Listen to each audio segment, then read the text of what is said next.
सरकारी नोकरी, खात्रीशीर आर्थिक स्थैर्य आणि समाजात मिळणारा एक वेगळाच रुबाब, हे स्वप्न उराशी बाळगून लाखो तरुण आपली उमेदीची वर्ष पणाला लावतात.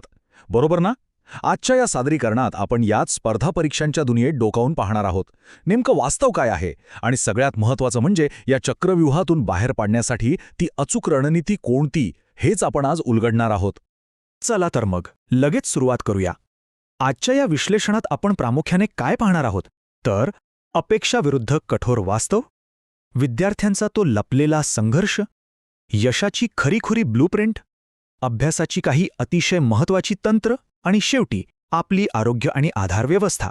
तर आपला पहिला टप्पा आहे अपेक्षा विरुद्ध कठोर वास्तव. यूपीएससी, एमपीएससी, बँकिंग म्हणा किंवा रेल्वे, या परीक्षांची क्रेज आणि व्याप्ती आता खरोखरच प्रचंड वाढली आहे. स्पर्धा परीक्षा म्हणजे फक्त रात्रंदिवस अभ्यास करणं नव्हे, ही मुळात एक अत्यंत अटीतटीची गाळणी प्रक्रिया आहे. इथे जागा हाताच्या बोटावर मोजण्या इतक्या असतात आणि लाखो उमेदवार एकाच ध्येयासाठी जीव तोडून लढत असतात. आता गंमत बघा, मेहनत तर इथे सगळेच करतात, पण खऱ्या अर्थाने बाजी तेच मारतात ज्यांच्याकडे एक पक्की आणि अचूक रणनीती असते. आता ही आकडेवारीच बघा, हे चित्र खूप काही सांगून जातं. अर्ज करणाऱ्या उमेदवारांचा 99% एवढा मोठा वाटा आणि प्रत्यक्षात निवड होणाऱ्यांचा केवळ 1% अत्यंत छोटासा भाग. म्हणजे अक्षरशः एका जागेसाठी हजारो विद्यार्थी झुंजत असतात. सोप्या भाषेत सांगायचं तर 99% लोकांना भविष्यात प्लॅन बी शोधावाच लागतो. इथेच आपल्याला जाणवतं की नुसती गाढव मेहनत उपयोगाची नाही, अभ्यासाची दिशा आणि रणनीती किती महत्त्वाची आहे. आणि सगळ्यात रंजक गोष्ट म्हणजे सोशल मीडिया विरुद्ध प्रत्यक्ष वास्तव. इंस्टाग्रामवर 6 महिन्यात हमखास यश किंवा अधिकाऱ्यांची ती भारी एंट्री, लाल दिव्याची गाडी दाखवणारे रील्स आपण रोज बघतो. पण खरं वास्तव हे आहे की या 12-12 तासांच्या अभ्यासिकांमधल्या प्रवासाला 2 ते 5 वर्षांचा वेळ सहज लागतो. ही काही मोजक्या दिवसांत जिंकता येणारी शर्यत नाही, तर हा एक मोठा मॅरेथॉन आहे ज्यासाठी जबरा संयम लागतो. आता आपण या प्रवासाच्या दुसऱ्या आणि जराशा गंभीर भागाकडे वळूया, लपलेला संघर्ष. बंद दाराआड विद्यार्थ्यांवर वैयक्तिक पातळीवर जो भयंकर मानसिक ताण पडतो ना, तो अनेकदा बाहेर कुणालाच दिसत नाही. अपयशाची सतत वाटणारी ती अनामिक भीती, आणि त्यात नातेवाईक जेव्हा विचारतात की अरे अजून किती वर्ष अभ्यास चालणार, तेव्हा येणारा तो समाजाचा अदृश्य दबाव. या सगळ्यामुळे साहजिकच चिंता, नैराश्य, आत्मविश्वास अक्षरशः तळाला जाणं आणि सतत ओव्हरथिंकिंग करण्यासारखे गंभीर मानसिक परिणाम दिसू लागतात. आणि फक्त मानसिकच नाही तर आर्थिक वास्तव सुद्धा खूप जड असतं. कोचिंग क्लासची भली मोठी फी, पुस्तकांचा खर्च, शहरात राहण्यासाठी हॉस्टेल, हा खर्च काही कमी नसतो. अनेकदा आत्तापर्यंत एवढा खर्च आणि वेळ दिलाय तर अजून एक अटेम्प्ट देऊया या ट्रॅपमध्ये विद्यार्थी अडकत जातात. आणि ग्रामीण भागातील विद्यार्थ्यांची तर अनेकदा पार्ट टाइम नोकरी करून अभ्यासाचा खर्च भागवण्याची धडपड सुरू असते. हा ताळ खरोखरच अफाट असतो. पण थांबा, या सगळ्या अडचणींवर मात करणं नक्कीच शक्य आहे. म्हणूनच आपण आता आपल्या तिसऱ्या टप्प्याकडे आलो आहोत, यशाची खरी ब्लूप्रिंट.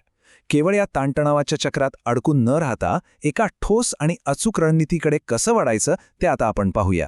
योग्य मार्गावर चालण्याआधी वर्षानुवर्षे उमेदवारांना अडकवून ठेवणाऱ्या काही कॉमन चुका आपण समजून घेतल्या पाहिजेत. यातली सर्वात मोठी आणि गमतीशीर चूक म्हणजे प्रत्यक्ष 3 तास अभ्यास करण्याऐवजी 3 तास यूट्यूबवर फक्त मोटिवेशन व्हिडिओ बघत बसणे. यासोबतच वेळेचं कोणतंही प्लॅनिंग नसणं, रिव्हिजन पूर्णपणे टाळणं आणि मॉक टेस्टला घाबरून त्या न देणं, या त्या प्रमुख चुका आहेत ज्या तुम्हाला हमखास टाळायच्या आहेत.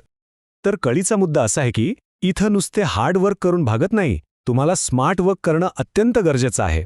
स्मार्ट वर्क म्हणजे काय? तर परीक्षेचा ट्रेंड ओळखून नेमकं काय वाचायचं आणि त्याहून महत्त्वाचं म्हणजे काय सोडायचं हे समजणं. दररोजच्या अभ्यासातलं सातत्य, वेळेचं अगदी अचूक व्यवस्थापन आणि अपयश आलं तरीही स्वतःवरचा विश्वास जरासुद्धा न डळमळू देणं, हेच एका यशस्वी उमेदवाराचे खरे आधारस्तंभ असतात. चला तर मग आता चौथा भाग पाहूया, अभ्यासाचे महत्त्वपूर्ण तंत्र. प्रत्यक्ष रोजच्या अभ्यासात तुम्ही कोणती साधने वापरली पाहिजेत ते आता आपण समजून घेऊ. एका आदर्श दिनक्रमात समतोल कसा राखला गेला पाहिजे हे प्लॅनिंग समजून घेणं अत्यंत गरजेचं आहे.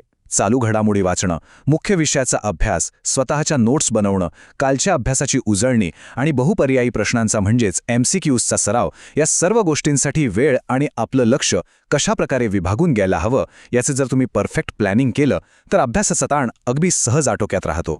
यापुढची पायरी तशी अतिशय साधी आहे, पण यशासाठी ती अगदी मस्ट आहे. ती म्हणजे वाचन, उजळणी आणि सराव. सतत उजळणी केल्याशिवाय म्हणजेच रिव्हिजन केल्याशिवाय कोणतीही स्पर्धा परीक्षा क्लिअर करणं जवळजवळ अशक्यच आहे. यासाठी स्पेस रेपिटेशन म्हणजेच काही विशिष्ट अंतराने केलेली उजळणी हे तंत्र वापरणं खूप फायद्याचं ठरतं. जो घटक वाचलाय त्याची पुन्हा पुन्हा उजळणी करणं आणि सरावातून तो पक्का करणं हाच यशाचा सर्वात गॅरंटेड मार्ग आहे. आता मॉक टेस्ट हा असा एक टप्पा आहे ज्याला अजिबात पर्याय नाही. प्रत्यक्ष फायनल मॅचपूर्वी जशी नेट प्रॅक्टिस केली जाते ना, अगदी तसंच. प्रत्यक्ष परीक्षेला सामोरं जाण्यापूर्वी आपल्या स्वतःच्या चुकांची वेळीच ओळख करून घेणं, त्या 2 तासांच्या वेळेचं योग्य नियोजन साधणं आणि परीक्षेच्या दिवशी लागणारा तो एक खरा कॉन्फिडन्स बिल्ड करणं, यासाठी मॉक टेस्ट खरंच खूप गेम चेंजर ठरतात. आता आपण आपल्या या सादरीकरणाच्या 5व्या आणि अंतिम टप्प्यावर आलो आहोत, आरोग्य आणि आधार व्यवस्था. समाजाच्या या अफाट दबावापासून उमेदवाराला वाचवण्यासाठी कुटुंबाची आणि विशेषतः पालकांची भूमिका एका मजबूत ढालीसारखी असते. पालकांनी उमेदवारांना भक्कम मानसिक आधार देणं, वेळोवेळी प्रोत्साहन देणं खूप आवश्यक आहे. आणि सर्वात महत्त्वाचं म्हणजे त्या शेजारच्या किंवा नातेवाईकांच्या मुलांशी होणारी ती विषारी तुलना ती पूर्णपणे थांबवली पाहिजे, कारण यामुळे उमेदवाराचं लक्ष पूर्णपणे विचलित होऊ शकतं.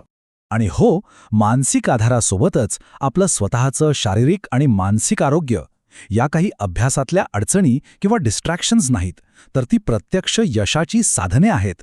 झोप म्हणजे फक्त टाइमपास नाहीये. दिवसभर वाचलेली माहिती मेंदूत कायमस्वरूपी फिट करण्यासाठी ती एक अत्यंत आवश्यक प्रोसेस आहे.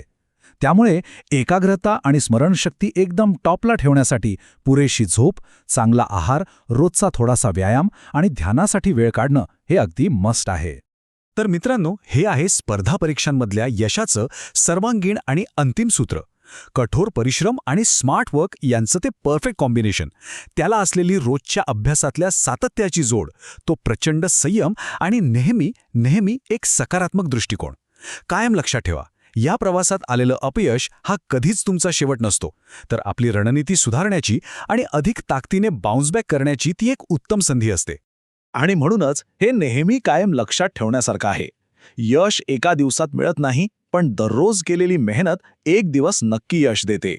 हा प्रवास नक्कीच खूप आव्हानात्मक आहे, यात शंकाच नाही. पण तुमच्या दररोजच्या चिकाटीत आणि प्रामाणिक प्रयत्नांमध्ये ती मोठी ताकद नक्कीच लपलेली आहे, जी तुम्हाला तुमच्या त्या अंतिम ध्येयापर्यंत 100% पोचवेल.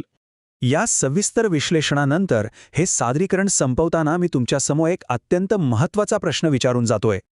आजच्या या क्षणानंतर तुमच्या अभ्यासाच्या रणनीतीमध्ये तुम्ही पहिला कोणता ठोस बदल करणार आहात, यावर आज नक्की विचार करा, जेणेकरून तुमच्या या यशाच्या प्रवासाला एक नवी आणि स्पष्ट दिशा मिळेल. हे विश्लेषण शेवटपर्यंत ऐकल्याबद्दल मनपूर्वक धन्यवाद.